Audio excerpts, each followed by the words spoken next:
शहर का लड़का आरव, एक पेशेवर फोटोग्राफर, अपनी बचपन की गर्लफ्रेंड अनुष्का और दोस्त नील के साथ एक वीरान गांव रत्नापुर पहुंचा था। उसे वहां एक पुरानी हवेली की फोटो सीरीज शूट करनी थी जो वर्षों से वीरान थी। कहते हैं वहां रात को किसी औरत की सिसकियां सुनाई देती है। What the hell? तो हम वहाँ क्यों जा रहे हैं? अरे ये सब बकवास होती है। हालांकि कुछ लोग दावा करते हैं कि वहाँ काम पिशाचनी रहती है, एक ऐसी आत्मा जो सुंदर रूप में प्रकट होती है और फिर आदमियों की हवस के सहारे उनकी आत्मा चूस कर मार डालती है। मतलब मुझे डरने की जरूरत नहीं है। अगर ये सच हुआ तो वाट तुम लोगों की लगेगी। वाह वाह, कितनी खुश हो रही है ये सुनकर। हाँ क्यों नहीं, तुम्हें ही मरने का शौक चढ़ा है जो यहाँ आए हो शूट करने। अरे भाई, तूने वो कहावत सुनी है, जिस हवेली में हुस्न नजर आए वहाँ हड्डियाँ जरूर बिछी होंगी। ओह ब्रो, तू भी ना एक लड़की के नाम से डर रहा है। अबे ये सिर्फ बातें हैं बातें, और तेरा नाड़ा इतना ढीला है क्या कि एक भूतनी के सामने खुल जाएगा। लेकिन फिर भी अनुष्का को रात में वहाँ जाना ठीक नहीं लग रहा था। इस पर आरव कहता है, डोंट वरी बेबी, मैं हूं ना। शाम के 6 बजे वो तीनों हवेली पहुंचे। जर्जर दरवाजा, चारों तरफ इतना जाला कि आगे बढ़ना मुश्किल और बिल्कुल घोप अंधेरा। लेकिन जैसे ही आरव ने पहला कदम अंदर रखा, उसे एक खुशबू आई, बेहद मीठी, जैसे किसी औरत के गीले बालों की।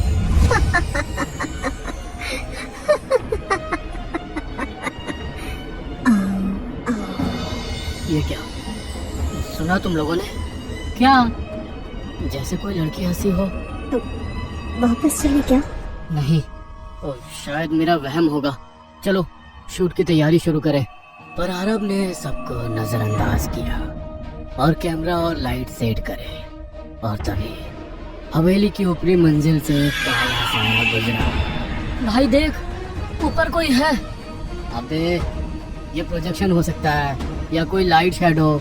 चल यार, अब हर चीज को उससे मत जोड़। उन लोगों ने कुछ फोटोज क्लिक किए और फिर हवेली के बाहर आकर टेंट लगाकर बैठ गए। रात 10 बजे नील और अनुष्का टेंट में आराम कर रहे थे, लेकिन आरव कैमरा लेकर हवेली में अकेला लौट आया। ये आरव अंदर वापस क्यों जा रहा है? शायद कोई इक्विपमेंट भूल गया होगा।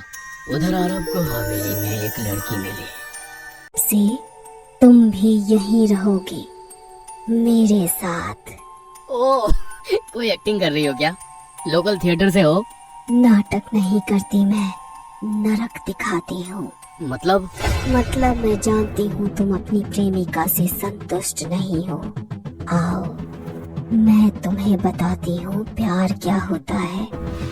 मेरी आँखों में देखो। आरव को 1 सेकंड के लिए उसकी आंखों में सुर्ख आग दिखी। उसका बदन ठंडा पड़ गया, लेकिन मन फिर भी खींचता चला गया।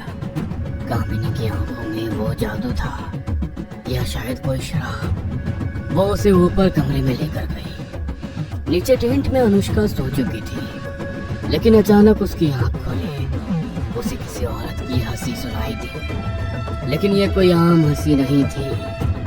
ये वही हंसी थी जो वो बचपन में अपने पूरे सपनों में सुनती आई थी।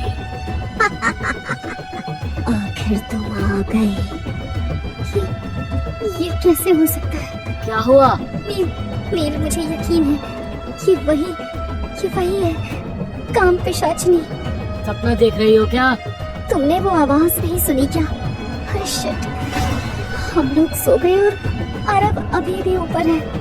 इतने में ऊपर से आरव की चीख सुनाई दी, बचाओ, कोई है, बचाओ। नीचे टेंट में अनुष्का और नील के पैरों तले जमीन खिसक गई थी। मैंने कहा था उससे यहाँ मत आओ, खास तौर पर रात में ना जाना अंदर, लेकिन नहीं माना। अब क्या करें, ऊपर चलें क्या? नहीं, मुझे खुद जाना होगा क्योंकि मैं उसे जानती हूँ बहुत पहले से। उधर आरव हवेली के अंदर एक बिस्तर पर पड़ा था, आंखें लाल। सामने खड़ी थी कामिनी, या यूं कहे कि काम पिशाचिनी। अब उसका चेहरा मासूम नहीं बल्कि भयानक था। उसकी गर्दन टेढ़ी, आंखें अंधेरे में जलती हुई और बाल हवा में लहरा रहे थे। जानते हो आरव, मर्द जब किसी औरत को सिर्फ उसके शरीर से देखता है तो वो खुद को शिकार बना लेता है। तो कौन है? मैं वो औरत हूँ जिसे हवस की आग में जला दिया गया था, जिसकी चीखें कभी रुकती नहीं। मैं काम पिशाचिनी हूँ और तू मेरा 100वां शिकार। कामिनी की आंखें धीरे धीरे लाल से काली होने लगी और उसके पीछे दीवार पर बने आईने में आरव ने देखा उसके शरीर से एक एक करके धुएं जैसी परछाइयां निकल रही थी, जैसे उसकी आत्मा खींची जा रही हो। आरव, आरव! तभी नील भी भागते भागते उसके पीछे आ गया। हम इसे नहीं रोक सकते, वो पिशाचनी है, इंसान नहीं। उसे मैं ही रोक सकती हूँ। नील कुछ कहता है इससे पहले अनुष्का की आंखों से लाल रोशनी फूटी। तू कौन है? मैं भी एक काम पिशाचनी हूँ। बरसों पहले आरव ने अनजाने में मेरा आवाहन किया था। मैं तभी से उसके साथ हूँ। वो तब मात्र 15 साल का था और उस समय से मैं उसकी प्रेमिका बनकर रही हूँ। मैं तो तुम्हें इंसान समझता था। आरव के साथ रहते रहते मैं भी खुद को इंसान समझने लगी थी, लेकिन आज शायद वो दिन आ गया है जब मुझे अपना असली रूप सामने लाना पड़ेगा। मुझे अपने आरव को दूसरे काम पिशाचनी से बचाना पड़ेगा। उधर कमरे में कामिनी आरव को मारने की तैयारी कर चुकी थी। कोई आखिरी ख्वाहिश मेरे लाल, जल्दी बता। उसके बाद तेरे दोस्त नील को भी मौत के घाट उतारना है। नहीं, ऐसा ना करो। कोई मुझे बचाओ। मैं तो तुम्हारे साथ कुछ भी करना नहीं चाहता था, बस सम्मोहित हो गया था। झूठ, मुझे दिखता है हर दिल का सच। तेरी आंखों में सिर्फ हवस है। तभी अनुष्का कमरे में घुसती है। उसके हाथ में अब काले धागे से बंधा लोहे का त्रिशूल होता है। तुम लोग और अनुष्का क्या कर रही हो? तुम लोग इसे नहीं बचा सकते। कामिनी, बहुत हो गया, आज तेरा अंत होगा। तू क्या करेगी? आधी औरत, आधी शैतान, ना इधर की ना उधर की। मैं क्या हूँ उससे फर्क नहीं पड़ता, लेकिन मैं आरव से प्यार करती हूँ और उसे बचा कर रहूंगी। गद्दार कहेगी, पहले तुझे ही खत्म कर देती हूँ। कमरे में तांत्रिक युद्ध शुरू होता है। कामिनी हवा में उड़ती है, उसके चित्कार से खिड़कियां फटने लगती है। अनुष्का मंत्र पढ़ती है, त्रिशूल से उस पर वार करती है। कामिनी के शरीर से भूत छायाएं निकलती हैं और एक एक कर चिल्लाकर जलने लगती है। जैसे ही अनुष्का कामिनी को मारती है, कामिनी जमीन पर गिरती है और बुदबुदाती है। मैंने सिर्फ उन्हीं को मारा जिन्होंने औरतों के जिस्म से खेला। तेरा आरव भी ऐसा ही है और तू काम पिशाचनी होकर एक इंसान का साथ दे रही है। पछताएगी, पछताएगी तू। ये कहते कहते कामिनी भस्म हो जाती है। हवेली शांत हो जाती है। सब खत्म हो गया है ना? हाँ, अब सब ठीक है। चलो यहाँ से। वो लोग शहर आ गए। 3 दिन बाद एक शाम नील ने आरव से कहा, आरव, तुझे तो याद भी नहीं होगा, लेकिन क्या? अनुष्का वो इंसान नहीं है, वो भी एक काम पिशाचनी है जिसे तूने खुद बुलाया था 15 साल की उम्र में। क्या बकवास है ये? यही सच है। तभी से वो तेरे साथ है, तेरी गर्लफ्रेंड बनकर। वो शायद तुझसे प्यार भी करती हो, पर है तो वो काम पिशाचनी ही ना। क्या भरोसा? आरव के होश उड़ गए। उसकी बातें धीरे धीरे आरव के जहन में उतरने लगी। अनुष्का का चेहरा अब उसके लिए एक पहेली बन चुका था। उसी रात आरव एक बाबा से मिला। उन्होंने उपाय बताया। उसे विवाह का प्रस्ताव दो। जब वो मंडप में तुम्हारे पास बैठे और अग्नि के चारों ओर फेरे लेने को तैयार हो, तभी मैं एक पंडित के रूप में उसे बंद करने वाले मंत्रों का जाप शुरू कर दूंगा। लेकिन याद रहे, जैसे ही वो समझेगी कि धोखा हो रहा है तो भयानक रूप ले लेगी। हिम्मत रखना। अगले दिन आरव ने अनुष्का से शादी का प्रस्ताव रखा। अनुष्का चौंकी मगर मुस्कुराई और तुरंत हाँ कह दी। उसी रात एक मंदिर में मंडप सजाया गया।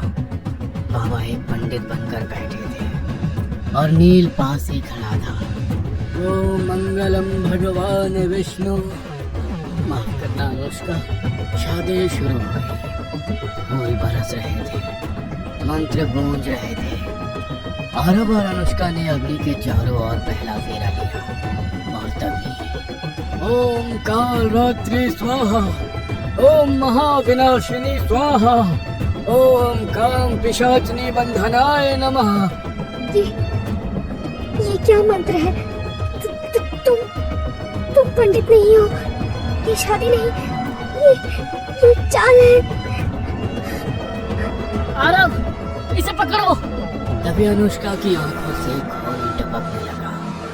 उसका चेहरा विकृत होने लगा, बाल बिखर गए और अगले ही पल धोखा। आरव, तुमने भी। अबे पकड़ इसे, ये बच ना पाए।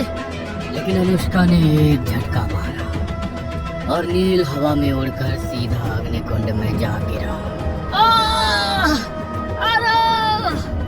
नील की भयानक चीखों के बीच उसका शरीर जलने लगा और अग्नि से काले धुएं की लपटें उड़ने लगी।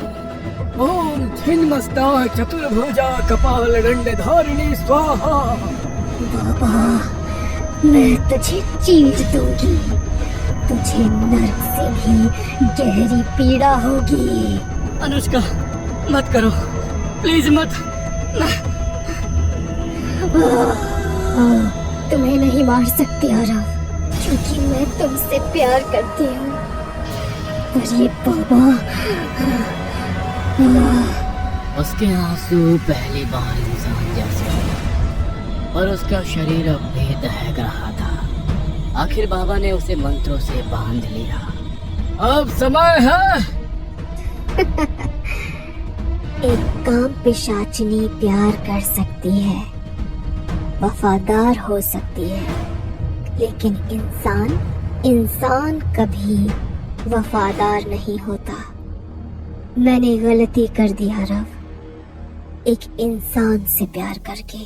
फिर अग्नि भड़क उठी। अनुष्का की देह एक पल में राख में बदल गई। हवा में उसकी चीखें गूंजी और फिर सब शांत हो गया। आरव की आंखों से आंसू बह रहे थे, पछतावे से भरे हुए। वो जानता था उसने एक राक्षसी को नहीं, एक प्रेमिका को खो दिया था।